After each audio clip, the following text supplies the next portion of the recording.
Yo. Yeah. October 6th, 2021. Halfcast 152, episode 152. Let's go.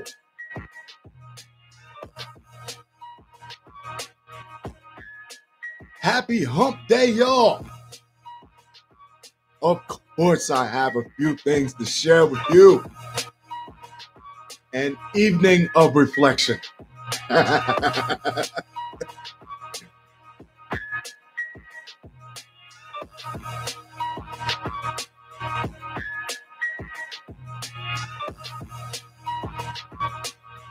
Let's have at it.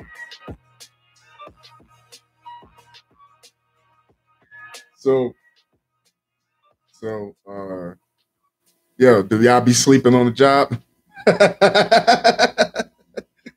Yo, I asked this only because I just walked past on my way back from on my way home. I walked past and how you got a job where you work in a lobby with open glass where everybody can see you and you sitting behind the desk, security guard, and you sitting behind the desk and you just like gone. Just slumped. Yeah, that must be the best. Like, if the only reason I thought this was funny is because it's behind open glass. Because if he has some type of booth where he could just like chill, ain't nobody gonna bother you, man. This shit locked down. I play a few rounds of Candy Crush. Hey, it's a long shift, man. I'm in it for the long haul. I'm gonna get me a nap early. The first 2-3 hours of the shift, I'm going 2-3 hours. 2-3 hours. Okay, I have a few stories for y'all. Or here's one better. Is what do you do when your supervisor asks you what your coworker is doing? Do you rat your coworker out? Or do you just be like, I don't know? Or what do you tell your supervisor when he asks what your coworker is doing? Do you rat him out, or do you just say, oh well, me? I'll be like, I just seen him. I just seen her. Last time I see them, they was fixing something. I give you the most generic answer possible. Yeah, I just seen them. Yeah. I mean, I know, keep it real, because I know some of y'all be out there like, he ain't doing nothing. He's smoking a cigarette. He ain't doing. I know y'all be doing that. I have a few stories that I found, a few articles that I found very interesting, and I would like to share them with you guys. Who's batting first? Dog the Bounty Hunter.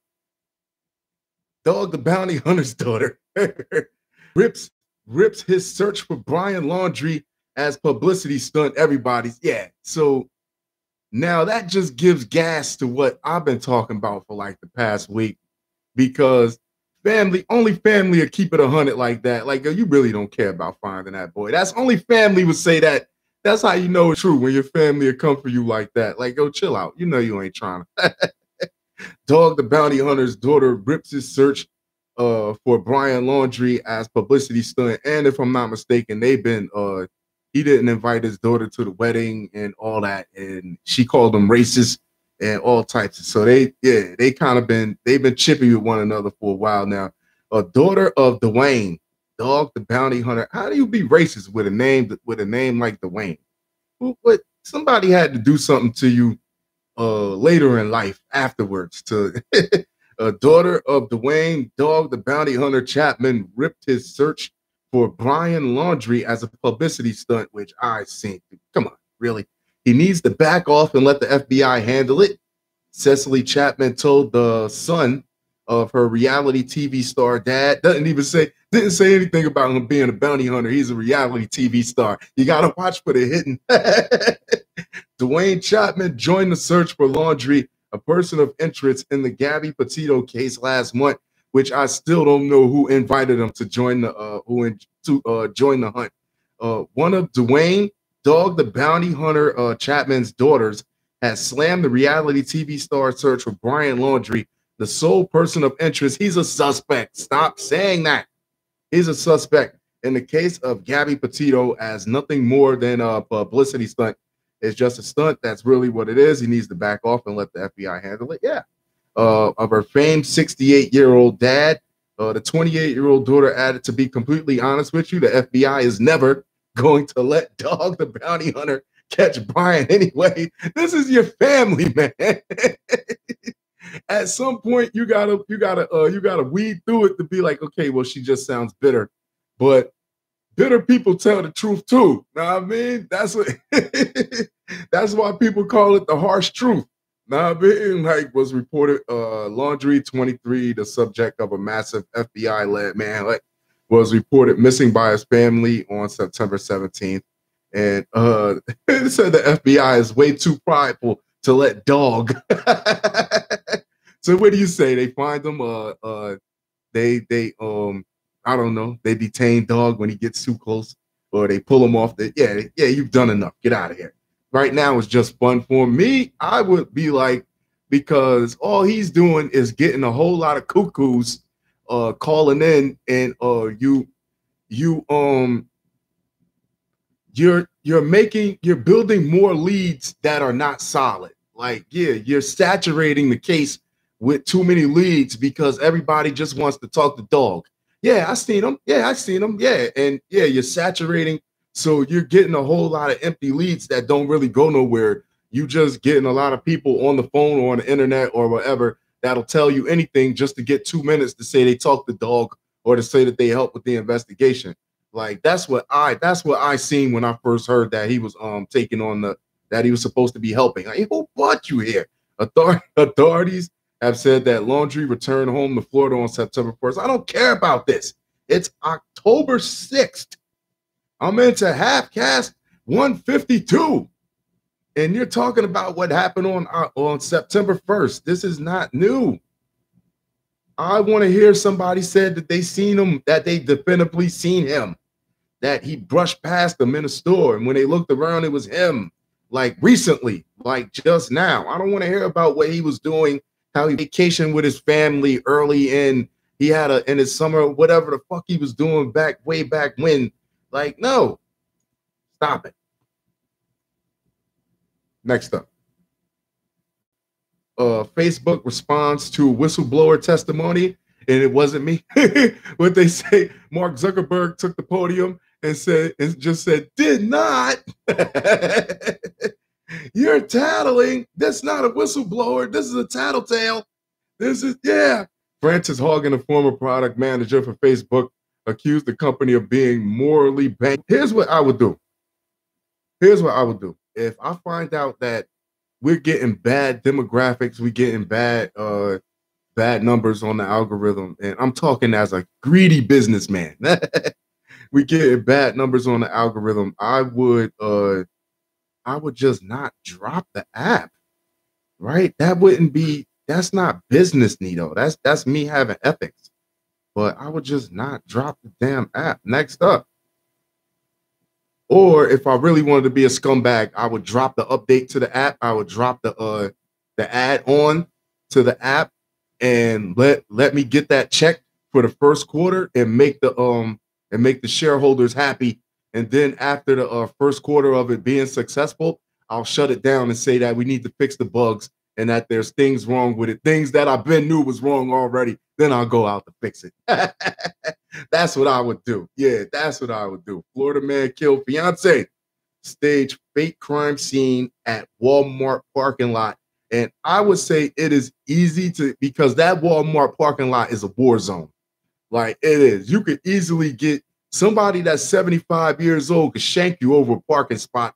Anybody can shoot you because you left your shopping cart in the wrong spot in the parking lot. So if this guy, oh my God, this is crazy because stage fake crime scene at Walmart parking lot. A Florida man is facing a premeditated first-degree murder charge after allegedly killing his fiancée and then driving. You did all that just for cold feet, buddy?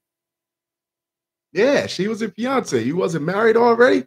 And yeah, you already having cold feet, so you decide to kill her? and then driving her body to a Walmart and leaving the truck behind in the parking lot. The body of Janine Bishop, 67, was found in the parking lot in the town of Sebastian, about 90 miles southeast of Orlando on Tuesday morning. Police soon tracked down Michael Desprez, 56, who was milling about at the scene to question him about how his truck, a black Chevy pickup, and fiance ended up in the parking lot. I don't know. How is that? Premeditated is not a very good description of it. If you can't figure out why your fiance ended up in the parking lot, yeah, you didn't really think this through. Desprez made cryptic comments about Bishop's whereabouts while speaking to officers. As detectives questioned Desprez, he confessed to killing Bishop and then staging her body in the truck. Sebastian police said details of Bishop's injury were not released. Yeah, wow. Whatever happened to if you're having cold feet about the marriage? Like, you gotta kill him? Really? Just say something. Why don't you do like most men do and just pack a small bag and just leave without calling or writing or and just ghost them? That would be better than killing the girl. At least you have a chance to find somebody else. Next up. If you like the show, subscribe and comment. Let me know you rocking with your boy. Do you not understand what I had to go through last night? Because, okay, so I dropped the episode. I record. I had a ball. I have a ball every night. It's so much fun. Doing like editing, cutting a few things out, and a hiss of static like once or twice through the episode is nothing to me, but I had static running through the whole episode.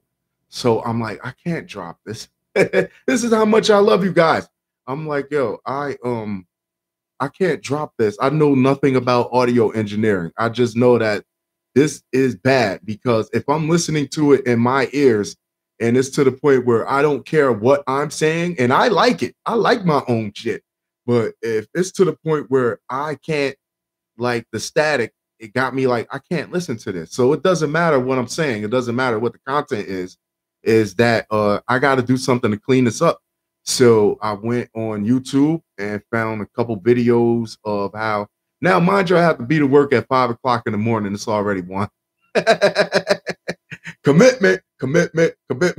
But it's already 1 o'clock. And so what I found, and I use NCH software. So what I had to do was I had to, after I downloaded like 2 applications that didn't work because I just don't know what the hell I'm doing. It's called spectral subtraction, right? Spectral subtraction. So what I had to do was take a sliver of, take about 8 seconds of audio where the static was like at its highest, and use that as a base for the software to fish it out and get rid of the static throughout the whole rest of the episode. It was pretty goddamn cool. It was pretty damn cool. But yeah, so the audio wasn't perfect, but it was not like just a bunch of static running through your ear for like 32 minutes, and I'm happy with that. Yeah, so wow. That is, yeah, I was dog fucking tired. Any other, if anything would have went any other, and I'm going to get back to this soon. If anything would have went the other way, I would have been just like the guy, the security guard, sleeping on the job, hoping nobody told or me.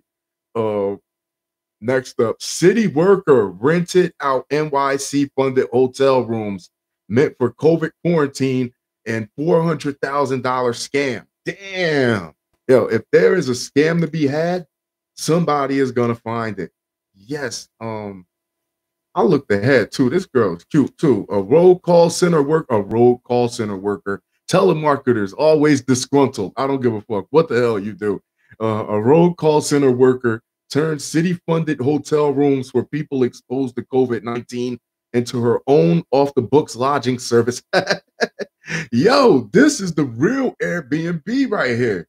This is the real Airbnb. You don't physically have to do anything. You don't have to show anything off. You don't have to meet anybody.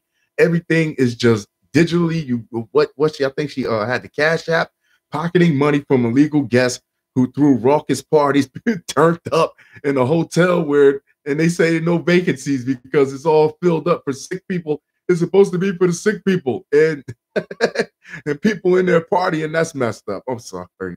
Shanette Lewis, 30, and 3 other fraudsters were charged Tuesday with the scheme using the city's hotel room isolation program, which was created in March 2020 to quarantine healthcare workers exposed to COVID, as well as regular people who caught the virus. The government puts the bill for the rooms as a public health measure. Wow. It takes a different kind of greed. Yeah, I couldn't. Yeah, and then you put yourself, you putting these people, whether they know or not, in a room, and the whole other hotel all around them is all people with COVID-19. Lewis worked for an Office of Emergency Management call center that handled reservations for the rooms, giving her access to healthcare workers' info. Yeah, she and her accomplices allegedly used the workers' information to book rooms for people simply looking for a cheap hotel. Lewis charged the guests a discounted fee for the rooms while the city footed the actual bill. Damn, prosecutors say. In total, Lewis and her co-conspirators booked more than 2,700 overnight stays through their sketchy business, costing the government more than $400,000. Manhattan federal prosecutors say, yeah, I'm doing hotels 60%, 5-star hotels. I don't know exactly what hotel you would be placed, but I know it would be 5-star hotel. Be Cash App ready on Facebook. Yeah. Wow. Stop telling on yourself on the internet. Do I really got to tell people this every night? Every day, every night. Book today for $300 for the whole month. Yo. She sold hotel rooms in Manhattan and the Bronx, typically charging $50 per night. That nasty short stay. Ooh, that overnight COVID short stay when you come out in the morning and everybody next to you is carrying oxygen tanks. And but you got right that night, right? And $150 for the week. Oh my God. Lewis also booked herself 28 nights at the hotels while claiming to be a healthcare worker. Hey, I got to try my own product. How do I know it's good for you if I don't do it myself, right? She also was accused of booking rooms for relatives. Everybody gets a room. The guests were not overworked healthcare workers in need of rest or New Yorkers recovering from COVID. Prosecutors said, yeah.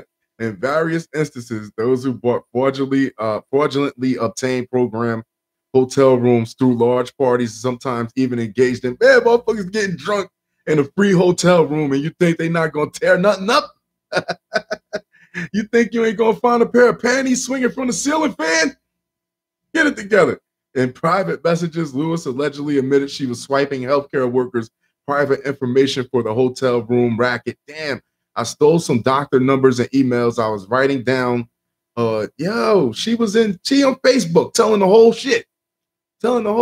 I just went from sergeant to detective just reading this post in front of a jury. I just got my stripe. Now I'm a detective just because of that. Yeah, I stole some doctors' numbers and emails I was writing down. They employ ID number. She wrote, I made $16K in 5 days. I'm proud of myself. We're proud of you too, sweetheart. Now you're going to jail. Lewis worked for the program from April 2020 to June 2020. The scheme was successful enough that Lewis recruited others to help out. You thought greedy. When you get greedy, you get sloppy, you get caught. I want to teach you the ropes of it. Lewis allegedly messaged her co-conspirator, Tatiana Benjamin, 26, on June 20th, 2020. Let's get this bread while this shit active. Benjamin responded, yo, we going to, These defendants exploited the very city-run program meant to provide respite and isolation to healthcare workers. We going to jail. LMAO. Benjamin messaged Lewis on Facebook, according to complaint. She joking about it. Like, yeah, you going to jail. Also charged with assisting Lewis were Tatiana Daniel and Heaven West. They thought they was, On top of the scheme, Lewis is accused of fraudulently obtaining $45,000 in unemployment benefit from the feds, claiming she stopped working because of the pandemic in February 2020. Yo, you can't. Every dollar is not a good dollar. You get greedy, you get sloppy, you get caught. Right, yo, for real. Dope. And wow. Said she booked 28 days for herself. All vacation days on somebody else's dime. A man who lied about paying someone with COVID-19 to lick groceries sentenced to prison. Thank you. Because these people are fucking stupid. Whether you playing or not is not funny. And whether you playing or not, people actually gotta spend time and resources to research to find out if, like, even if you're not playing, they gotta go back and disinfect. They gotta like look at surveillance. They gotta hire people to make sure to test, to make sure nothing's been tainted, because they don't know, regardless if you were playing or not, you still can't take that risk. You cost people more money than you think you do when you think you're not just being funny. You're not being funny. Like, yeah, a Texas man who posted on Facebook that he paid someone sick with COVID-19 to intentionally spread the virus at San Antonio grocery stores by licking items was sentenced to Monday to just over a year in prison. He should have got more. I don't know. I'm not a judge. Christopher Charles Perez, who also goes by the last name Robbins, was found guilty by a federal jury of 2 counts of making false hoaxes related to biological weapons. Whoa, that's like terrorism, right? That's like a threat of terrorism. They could have really slapped them. Yeah, they could have really slapped them if they wanted to. The Justice Department said in a statement, according to court documents, Perez posted, "My homeboy's cousin has COVID-19 and he licked everything for past 2 days because we paid him to." It's stupid. Big difference. It's not even a funny prank. Big difference is we told them not to be these effing whatever idiots who record and post online. You've been warned. A screenshot of the post was sent to. This is the problem. This is where we're running into also with Facebook and other social media outlets, is that and I think Facebook is catching most of the heat because they're in the forefront and they're the leaders of this. So they're setting the pace, they're setting an example. Is that this is part of the reason why these whistleblowers are coming forward, because you got people doing stupid shit like this. Now there's gonna be somebody else. Not too long ago, we had some girl, she opened up ice cream in a supermarket and licked the ice cream and put it back and thought that was something that you should take a photo. That, first off, you thought it was something that should be cool to be doing, period. Know what I mean? Then you recorded and posted it. So I think this is why people are really looking to Facebook. Like, yo, these children out here, they're very impressionable. And when you let things like this slide, and now it's not just the people in your neighborhood see it when they get a picture or whatever. As soon as you post it, people all over the country, all over the world are doing it. And we live in a monkey see, monkey do culture. Man. So yeah, he said he wrote it because he thought too many people were still going out grocery shopping. How the fuck am I going to eat, dumbass? Was trying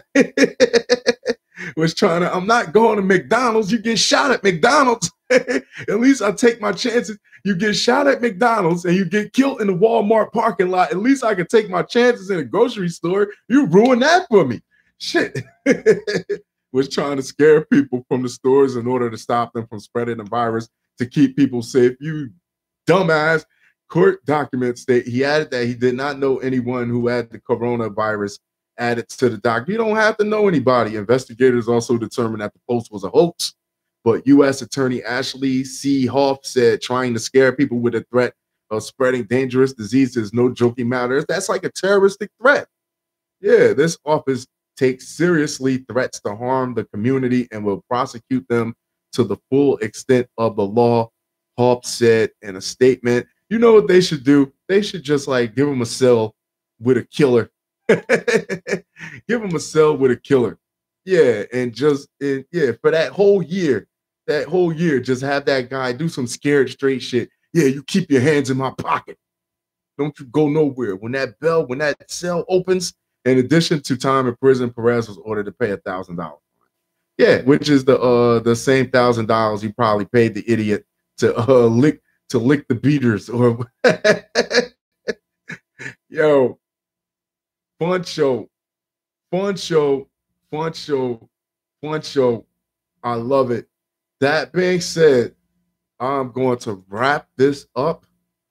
Don't forget to hit the notifications on the little bell screen so you can get the little ding, get the little buzz when I record, when I push through my next episode. I'll talk to you guys very, very soon. Adios.